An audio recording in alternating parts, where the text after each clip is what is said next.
Segunda carta de Paulo aos Tessalonicenses, o capítulo 2, nós vamos observar algo que a gente já está falando há algumas semanas, irmãos. Eu quero só refrescar a sua memória. Estamos falando sobre cosmovisão cristã, estamos falando sobre o mundo, sobre a nossa realidade. E nas últimas duas aulas nós falamos sobre a realidade espiritual. Reconhecemos que a nossa luta não é contra o sangue e a carne, reconhecemos que o nosso conflito não é contra os homens. Às vezes, como seres materiais, a gente acaba achando que a nossa luta é contra uns contra os outros. Mas a palavra de Deus nos ensina que existe muita coisa fora do nosso campo de visão e que nós precisamos reconhecer que existem forças do bem e forças do mal reinando nesse mundo, e que eles não estão apenas reinando no mundo espiritual, mas que a existência deles no mundo espiritual interfere diretamente no nosso mundo físico. Vemos pessoas sendo perseguidas, tentadas, oprimidas e, em última análise, pessoas sendo possuídas por espíritos maus. E que no final das contas, como o próprio apóstolo João diz, nós podemos proceder de acordo com Cristo ou podemos proceder de acordo com o diabo. A Bíblia, irmãos, ela não tem medo de falar sobre esses assuntos. Eu sei que soa bastante ruim falar assim de diabo, né? Falar de Deus é bom, né? Porque dá a impressão de que tem alguém bom por trás de tudo, controlando tudo. Mas sempre que a gente fala assim de diabo, demônio, espírito mau, espírito ruim, dá uma sensação de, será que isso existe? Irmãos, infelizmente, existe, né? Seria bom que não existisse, mas existe. E eles estão atuando contrariamente à vontade de Deus e atuando também para a nossa ruína e o nosso fracasso. Uma vez estava pensando nisso, e é verdade. O diabo, ele não tem acesso a ofender Deus e nem atacar Deus. Mas quando o diabo ataca e ele degrada o ser humano criado à imagem de Deus, é uma forma de atingir Deus. Não estou dizendo que Deus, ele se torna menos, não estou dizendo que Deus, ele é de alguma forma, vamos dizer, contrariado por um oponente de altura, como se o diabo assim fosse, ele não é. Mas já que o nosso inimigo, ele não é capaz de atingir o nosso Deus, ele ataca o povo de Deus, ataca a criação de Deus, ataca os seres humanos criados à imagem de Deus.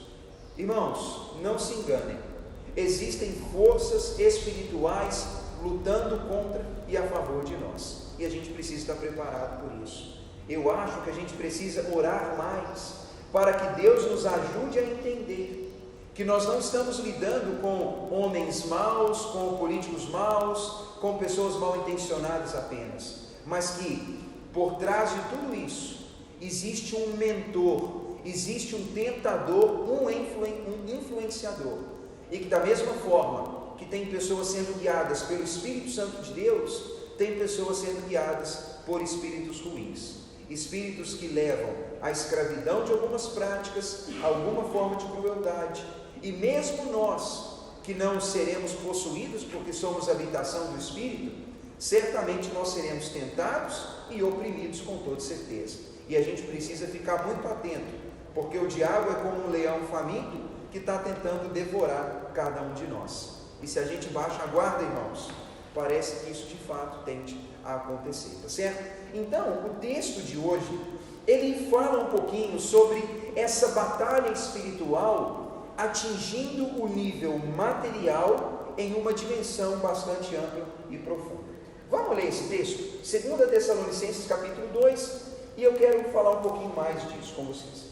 Diz assim, Paulo fala: irmãos, a respeito da vinda de nosso Senhor e da nossa reunião com Ele, nós vos exortamos para que vocês não se movam da vossa mente com facilidade, nem vos perturbeis, seja por espírito, quer por palavra, quer por carta, como se procedesse de nós, supondo que já tenha chegado o dia do Senhor.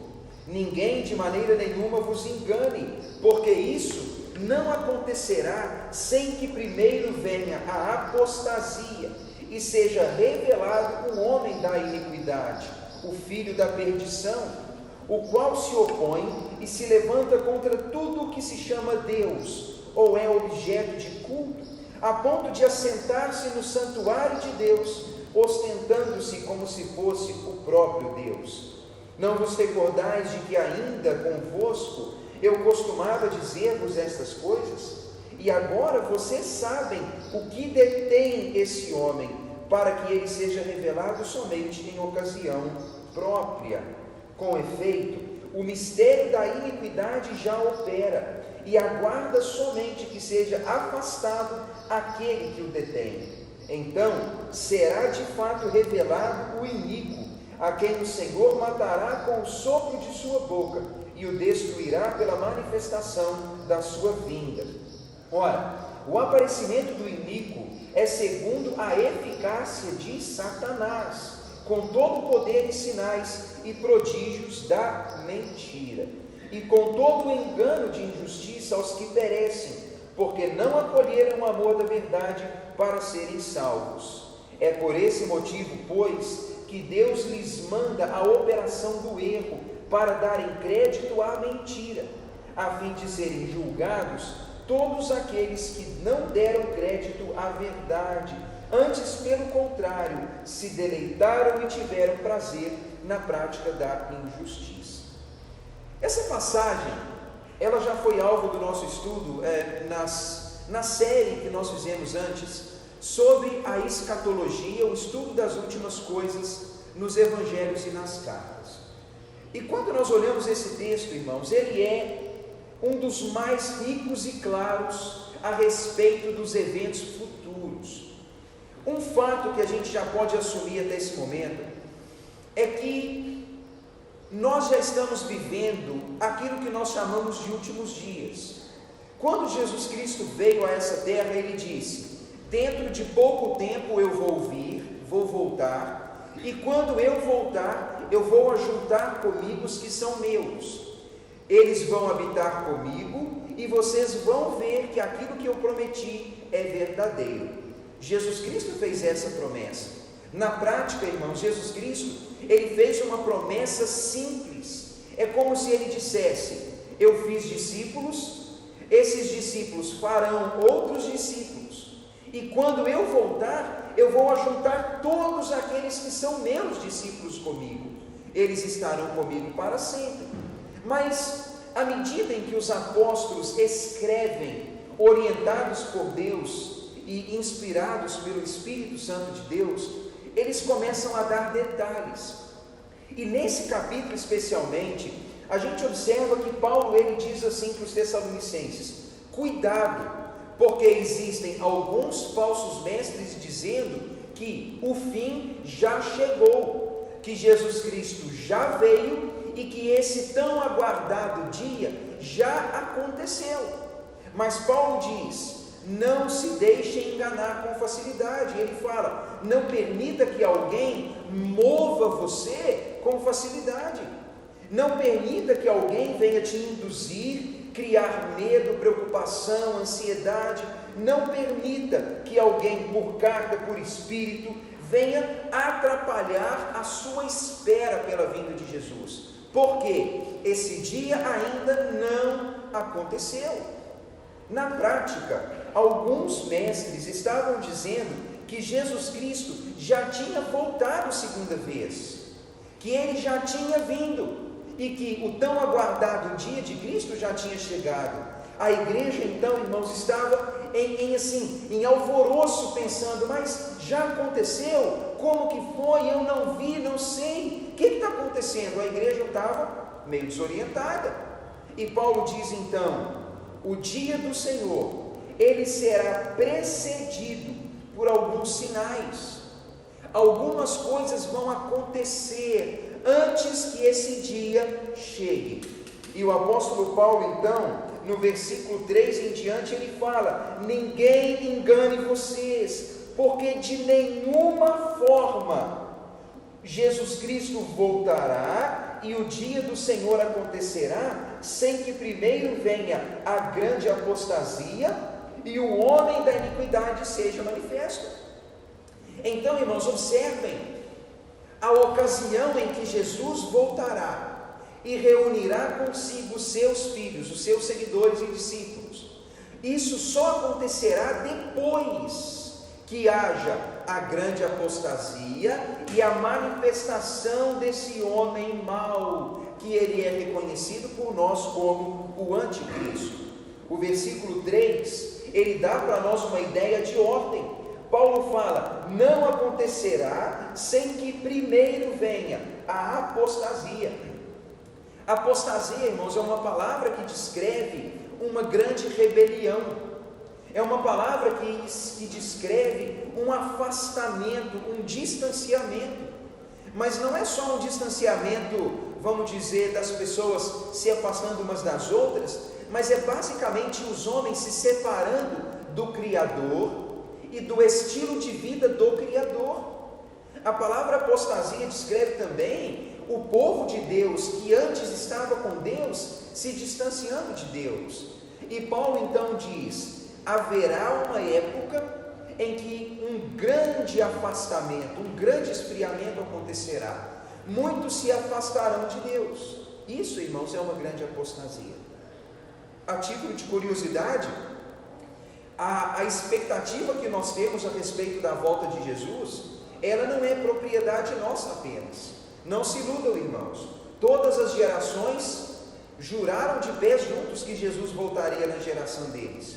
E todas as gerações encontraram provas para dizer que era na geração deles, né? Há 2000 anos está todo mundo dizendo: a nossa geração não vai passar, a minha não vai passar, a nossa não vai passar. E curiosamente, geração dá lugar a outra geração e Jesus Cristo ainda não voltou. Bem, talvez aqui a gente vai dizer: talvez a nossa geração não vai passar sem que isso aconteça. Será? A gente espera isso, né, irmãos? A gente quer encontrar Jesus, não passando pela morte. Mas a verdade é que as gerações anteriores, elas sempre viram na sua época uma grande apostasia. Irmãos, a história da igreja nunca foi marcada por momentos assim de grande abundância. Sempre houve momentos onde grandes conversões, grandes avivamentos aconteceram, mas misturado com os grandes avivamentos, sempre teve grandes fracassos espirituais. Então, nós estamos na expectativa de ver o que será essa grande apostasia. Eu poderia dizer para vocês com facilidade que nós estamos vivendo hoje uma época de grande apostasia. Vocês vão concordar comigo. O avanço do que nós chamamos de ateísmo, ele é amplo. Formas de crença que definem que Deus é inacessível estão crescendo. Olha as pesquisas de ideia religiosa espalhadas pelo mundo. A Europa, então, ela está sendo varrida por o que nós chamamos de ateísmo ou agnosticismo, que diz que o homem não tem acesso a Deus, se é que ele existe. E então isso está fazendo com que o ser humano se distancie do seu Criador e que as nações antes conhecidas como berço da fé cristã, elas estão se tornando cada vez mais distantes de Deus. Isso é uma forma de apostasia, irmãos? Bem, certamente é. Certamente se aplica a uma apostasia. E mesmo no nosso país, a gente poderia dizer que existe uma forma de apostasia no sentido de que as igrejas até estão abertas, mas se elas não estiverem alinhadas com o Evangelho e com o culto ao Criador, aquilo também é apostasia, concorda? Abrir uma igreja, botar o nome igreja e cultuar o homem, não é culto a Deus, é também apostasia. Então a gente pode observar que isso está presente no nosso dia. Só que Paulo fala que a grande apostasia, ela tem unidade com outro evento, que é a manifestação do homem da iniquidade. Paulo diz: essa grande apostasia, ela terá um segundo elemento, que é a manifestação desse homem da iniquidade. Bem, a palavra homem da iniquidade, irmãos, é na verdade a frase homem que é anti-lei. é o homem fora da lei. Essa é a ideia. Eu defendo a ideia de que existe uma apostasia. E é um fato, a gente observa mesmo. O ser humano perdeu aquela identidade religiosa. Se a gente conversa com os evangélicos, aqueles de origem histórica, muitos vão dizer que as igrejas históricas vêm se arrastando ao longo do tempo. Se a gente conversar com pessoas que são membros ativos da igreja católica, por exemplo, eles vão dizer, olha, a missa antigamente lá, sei lá, de manhã tinha gente em pé, hoje tem meia dúzia de gato pingado ali, ó, aparece vez ou outra numa festa, ou ocasiões assim. O povo religioso vê hoje que há um esfriamento até pela religião, o povo perdeu aquela identidade. E um fato, irmãos, existe uma apatia religiosa muito grande. Talvez seja fruto das decepções, dos enganos e das mentiras, ou de fato é mesmo o engano de Satanás, a dureza de coração, a rebeldia humana. Mas a gente observa que existe uma apatia em relação a Deus, mas ao mesmo tempo a gente observa que existe em alguns lugares especificamente movimentos de grande interesse pela fé. Eu acho que no meio dessa terra seca que a gente observa por aí, existem pessoas no seu íntimo procurando o conhecimento de Deus. Irmãos, eu ainda quero acreditar que tem gente nessa hora, sei lá, pedindo, olhando para o céu e falando, Deus, o que é a verdade? O que o Senhor espera? Pessoas querendo conhecer mais de Deus. Mas dizer que nós estamos numa grande seara, realmente, se eu falei, eu exagerei, porque não está mesmo, Isso não está, é um fato. Sim, Maurício. Sim. Sim, um campo amplo para ser semeado, sim. Talvez a gente não está colhendo, Não é uma época de grande colheita, mas é uma época de necessidade de grande semeadura. É o fato. Aí, tá vendo? O Maurício me salvou aí, me dei bem agora. Então, é o seguinte, irmãos, eu estava pensando aqui assim, a gente está na expectativa de esse segundo evento que vai estar aliado com a grande apostasia. Quando Paulo diz a respeito do homem da iniquidade, a palavra é homem fora da lei, homem que é contrário à lei. E quando fala lei, eu estava lendo alguns livros, e tem um que me chama bastante atenção, que eles defendem bastante, que é aquele homem que é contrário a tudo aquilo que está associado a Deus. Não é só contra a lei humana, alguém que pode realmente manipular a lei humana, mas é também alguém que se opõe fortemente à lei de Deus. Não apenas a lei escrita, como se ele dissesse, eu não acredito na Bíblia, mas é como se fosse contra a ordem que o Criador instituiu para a sua criação. Um fato claro, irmãos, quando a gente pensa em lei de Deus, a gente costuma pensar só em mandamentos, A gente pensa nos 10 mandamentos, ou a gente pensa na lei de Moisés. Mas quando a Bíblia fala de lei de Deus, a lei de Deus tem a ver com a ordem que Deus instituiu para que a sua criação fosse capaz de existir. É a maneira como o Criador rege a sua criação.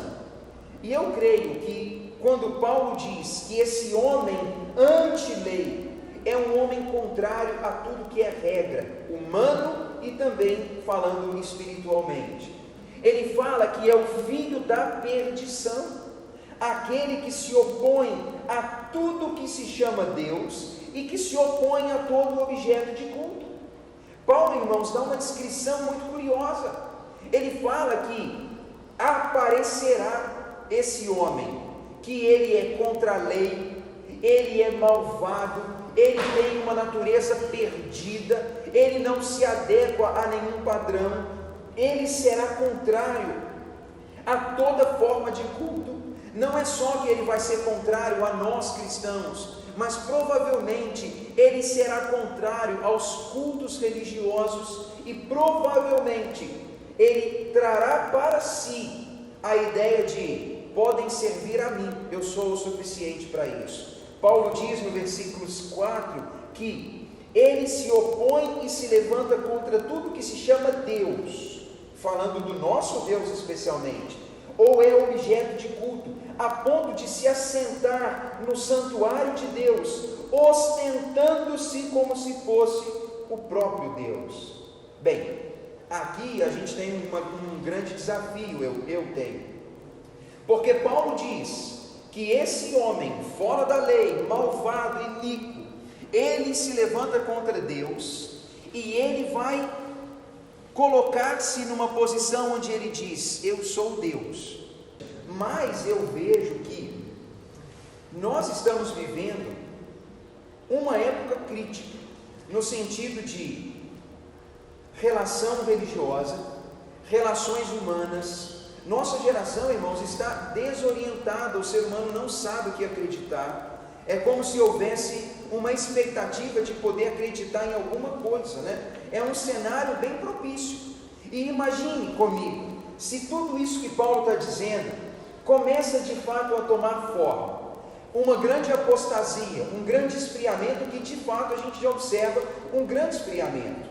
Paulo menciona que alguém, um homem, um líder, se levanta, se opõe contra o culto a Deus, e Paulo diz que ele se assenta no santuário de Deus, dizendo ser o próprio Deus. Pensem nisso, irmãos, o que isso significa. Eu estava em casa pensando, quando Paulo fala que alguém vai se assentar no santuário de Deus, irmãos, olha para trás e pensa. No ano 70, o templo de Jerusalém foi destruído, que era o santuário de Deus. Agora lá tem a segunda mesquita mais importante, que é o Domo da Rocha, exatamente no mesmo lugar. E aí vem uma série de perguntas. O templo de Jerusalém vai ser reerguido? Se você fizer pesquisa lá no Google, você vai ver que tem uma instituição, né, chamada de uma instituição do templo, que tem materiais e coisas preparadas na expectativa de que aquilo vai acontecer. Se você for adepto, então, da teoria da conspiração, tem um monte de informação, né? Tem tudo que você precisar está lá, para você poder ver que estão tentando fazer tratado de paz, e que tem uma ideia de que o templo vai ser reerguido. Aí a pergunta, é o templo de Jerusalém? É uma mensagem figurada? Será que o templo está falando sobre o povo de Deus? Será que está falando que é um líder que vai reinar sobre a igreja de Deus? Sobre o povo que antes era chamado povo de Deus? Bem, eu vou ler para vocês um negócio que eu tirei de um material judaico, tá? Porque é interessante, porque se fala de templo, tem que falar de fonte judaica. Escuta isso, diz assim: desde o século 7, o local em Jerusalém onde Deus autorizou a construção do templo está ocupado pela segunda mais importante mesquita islâmica, que é o Domo da Rocha. Exatamente como este pequeno terreno ficará disponível para a reconstrução do templo, não é um assunto sobre o qual eu pretendo especular. Quem disse isso é David Stern, um escritor judeu messiânico. O Ted Kollek, que é prefeito de Jerusalém, ou ex-prefeito de Jerusalém, ele escreveu na sua autobiografia, ele não é prefeito atual, eu entendo que já não é. Ele disse então em um livro seu, ele disse: recebo cerca de 20 a 30 cartas por ano, principalmente de cristãos fundamentalistas, ou esses bem antigos, tradicionais, de várias igrejas, insistindo comigo para que edifiquemos o templo. Isso porque eles consideram esse fato como um pré-requisito para a volta de Jesus, para a volta de Cristo. Em entrevistas coletivas de imprensa, sempre me perguntam se planejamos ou não reconstruir o templo. Em geral, eu respondo que, segundo a tradição judaica, o templo já existe e descerá dos céus para o seu lugar apropriado quando o Messias vier. E esse é um risco que temos que correr. Uma coisa curiosa, irmãos, esse fascínio da igreja a respeito de o templo de Jerusalém ser reconstruído, ele é interessante, que eu nem imaginava que chegava nesse ponto, de o povo mandar carta para o prefeito de Jerusalém dizendo: reconstrói o templo, porque quando o templo for reconstruído, Jesus voltará. Então, ele mesmo narra, né? Eu não sei qual é a posição dele em relação à fé cristã, mas ele vê nisso uma espécie de euforia, né? Uma espécie de ansiedade dos cristãos. Irmãos, pergunto para vocês, vocês acham que o templo de Jerusalém vai ser reerguido? Será que isso é figurado? Será que isso vai de fato acontecer? Eu particularmente não tenho uma resposta. Particularmente não a tenho.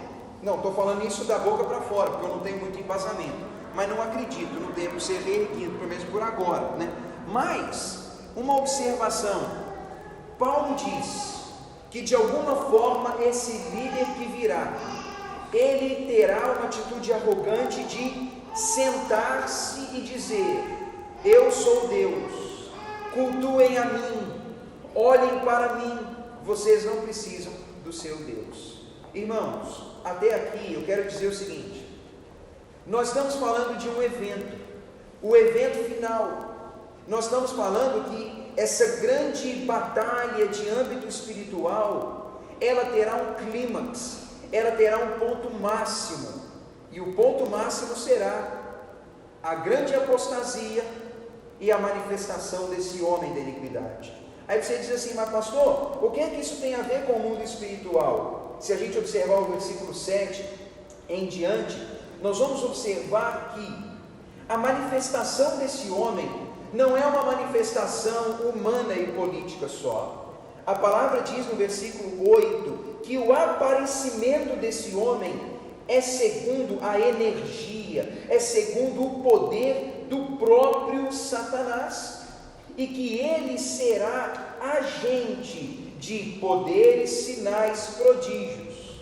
Olha isso, irmãos. Olha como isso é espiritual. Olha como isso é o mundo espiritual intervindo de maneira direta e clara no mundo físico. Paulo diz que esse grande evento de rebelião, ele terá a participação de Satanás. Na prática, é como se esse homem, o fora da lei, o anticristo, o homem da iniquidade, o perverso, ele agirá sob a influência e com a autoridade do próprio Satanás. E Paulo diz: ele realizará milagres, sinais e grandes maravilhas. É como, irmãos, dizer assim: aquilo que Jesus Cristo fez e deixava os homens de boca aberta, porque Jesus operou sinais e prodígios e manifestou o seu poder. Paulo está dizendo que esse homem também fará a mesma coisa, só que a fonte do que ele faz é a própria mentira. A finalidade é a mentira e o engano, mas os milagres e prodígios certamente serão verdadeiros. Imagine, irmãos, se amanhã aparece por aí alguém carismático, poderoso, alguém que tem uma capacidade de realizar maravilhas. Já imaginou qual seria a reação das pessoas? Já imaginou como que as multidões já não são arrastadas daqui para ali, onde o milagreiro vai, né? Vai ali um milagreiro ali no Centro Espírita André Luiz, a fila dá volta na Fonte Grande inteira, para o povo ir lá ver o Dr. Fritz, né? Ah, mas o pastor fulano de tal, que é operador de milagre, vai no Maracanã, Maracanã enche. O povo vai. Imagine, irmão, se aparecer mesmo um operador de sinal, prodígio, maravilha. Imagine alguém que tem dentro de si e através de si o poder do próprio Satanás, irmãos, que Satanás tem poder para operar essas coisas, e a Bíblia fala que ele faz isso, que ele engana pelas suas manifestações, e o versículo 8 fala, e tudo isso é para enganar, é para promover a injustiça, e tudo isso só é possível porque os homens não amam a verdade. O versículo 10 fala isso. Irmãos, essa palavra é interessante, porque essa ação desse homem, essa ação dessa figura que a gente está esperando, ela pode ser com manifestações reais, mas a finalidade é promover injustiça e engano. E isso vai ser possível porque os homens não amam a verdade para serem salvos. Paulo reconhece que a incredulidade humana, a rejeição à verdade, proporciona um ambiente ideal. Irmãos, aceitem isso que vou falar. O fato de o mundo não estar atento à verdade, o fato de o mundo não estar receptivo ao evangelho da verdade, o fato de que o mundo não vê a sua salvação sendo ordenada pelo ensino da verdade, vai promover um ambiente ideal para isso acontecer. Não se iludam, irmãos. Há muita coisa por aí sendo usada para salvar os homens, mas a salvação humana se dá pela pregação, pela verdade e pela aceitação da verdade. Pega alguém que foi salvo pelo conhecimento da verdade e tenta botar na boca dele, na goela dele uma mentira, ver se ele engole. Agora leva alguém que supostamente foi salvo pela euforia, ele engole qualquer coisa, irmãos, porque euforia exige mais euforia, mais euforia, mais euforia. E muitas pessoas não estão sendo salvas pelo amor à verdade. E só para concluir, e abre o espaço, diz assim, Paulo fala no versículo 11, e por causa disso, Deus permite, o próprio Deus manda, o próprio Deus autoriza uma operação do erro para darem crédito à mentira. Olha o que Paulo diz, irmãos.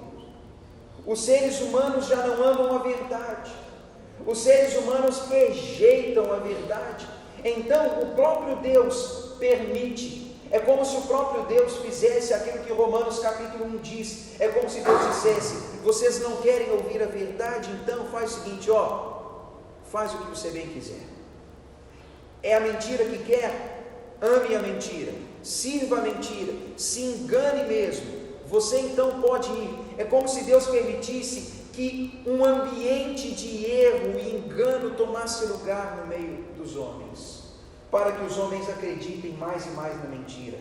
É como o que Deus fez com Faraó. Faraó já era duro de coração, irmãos. Quando você ler lá Êxodo e falar que Deus endureceu o coração do Faraó, não pensa que Faraó tinha um coração igual manteiga, né? Que Faraó era um homem assim, amoroso, gentil, caridoso, que Faraó estava doido para libertar os israelitas do Egito, e que Deus malvado endureceu o coração daquele homem bom. Irmãos, é claro que não era. A Bíblia fala que ele já tinha um coração duro, e que Deus então fez com que um homem de coração duro se tornasse mais duro ainda. Mas ele já era assim. E aquilo que Paulo diz aqui é mais ou menos a mesma coisa. Não é que Deus está querendo endurecer o coração de pessoas sensíveis, porque a Bíblia fala que Deus não faz isso, irmãos, porque Deus ama o homem de coração sensível. Mas é como se o homem já é de coração duro e rejeita. Deus fala: tu é duro, tu vai ficar então duríssimo, que agora tu vai acreditar na mentira mais, porque você já não quer mesmo. É como se Deus permitisse que esse engano aumentasse mais e mais, e a mentira vai ser cada vez mais aceita. E o versículo 12, para concluir, diz: a fim de que sejam julgados todos aqueles que não dão crédito à verdade, e pelo contrário, aqueles que têm prazer, que amam, que se esbaldam e nadam de braçada na injustiça. O cenário que Paulo apresenta é exatamente esse, irmãos. Os homens rejeitam a verdade, porque os homens amam a injustiça. Irmãos, quando nós pensamos nisso, logo fica claro para mim que a grande rejeição do homem em relação a Deus é que a pessoa de Deus é incômoda. A santidade de Deus incomoda, joga água na alegria humana, joga água no prazer humano. Esse negócio de um Deus que me priva de tudo que é bom, né? É muito ruim, não é verdade? Poxa vida, a gente quer mesmo, irmãos, é farriar, a gente quer mesmo é se prostituir, a gente quer mesmo é defraudar o outro e prosperar, a gente quer mesmo é pisar em cima da carne seca. O homem podia dizer isso, né? Aí você abre a Bíblia, vai na igreja e o povo fala que Deus não gosta disso. Aí a gente pensa assim, mas esse negócio de Deus então está muito chato, não está? Porque ele vai contra tudo que a gente quer. Então, irmãos, esse é o cenário. É um cenário onde o homem não está disposto a ouvir o que Deus tem para dizer. É um cenário onde a rejeição de Deus é bastante ampla. E o que Paulo diz? A incredulidade existe, a rejeição à verdade existe, a apatia existe, isso vai crescer, e esse homem virá, e quando ele vier, o engano se tornará cada vez maior. Os homens não estarão prevenidos guardando a verdade, e imagine quando surgir aquele que opera os sinais sob a autoridade de Satanás, aquele que faz acontecer e engana os homens. Paulo disse que quando isso acontecer, Jesus Cristo virá. E Jesus Cristo então, quando vier, ele fará duas coisas. Ele destruirá esse homem, não por uma batalha difícil, não. Paulo disse que é pelo sopro, ou pela palavra da sua boca. Não tem batalha, irmãos. É um ato poderoso de Cristo de acabar com aquilo. E Paulo diz, Jesus então reunirá os seus. Essa é a promessa. Rejeição à verdade, prazer na injustiça, grande apostasia, alguém que vem sob a influência de Satanás, promovendo cada vez mais engano. Esse homem se opõe a tudo que é Deus. Paulo diz que ele vai se assentar no santuário de Deus. Irmãos, eu não sei que santuário é esse. É o templo físico reerguido? Parece muito difícil, já que o islamismo é a religião mais influente e queixo duro do mundo. Será que o dono da rocha vai cair para o templo ser erguido? Humanamente falando, eu duvido, não acredito nisso. Será que é alguém que vai influenciar e reinar, entre aspas, sobre o povo que supostamente é o povo de Deus? Eu também não sei. Mas Paulo diz que ele se levantará contra todo culto a Deus, mas que quando isso acontecer, Satanás estará agindo, mas o Filho de Deus virá e colocará um fim nessa história. Irmãos, é a realidade espiritual intervindo de maneira dinâmica e profunda na nossa realidade material. Você acredita que isso vai acontecer? Eu acredito que vai. Acredito que vai, porque a Bíblia disse que o Filho de Deus nasceria da Virgem e faria o que fez, e ele fez. E quando a Bíblia fala, irmãos, acontece. A gente tem que estar preparado para isso. E você diz, pastor, como eu posso estar preparado? Ame a verdade, se apegue à verdade, ouça a verdade, busque a verdade, irmãos, busca a verdade, não se engane. A maioria dos cristãos não estão buscando a verdade, irmãos. Elas estão buscando muitas coisas, mas não a verdade. Alguns estão buscando seus próprios deuses, outros estão buscando sensações, outros estão buscando experiências, outros estão buscando alguma coisa que lhe traga bem-estar. Só que o povo de Deus tem que buscar a verdade, porque quem se apega à verdade está blindado contra isso.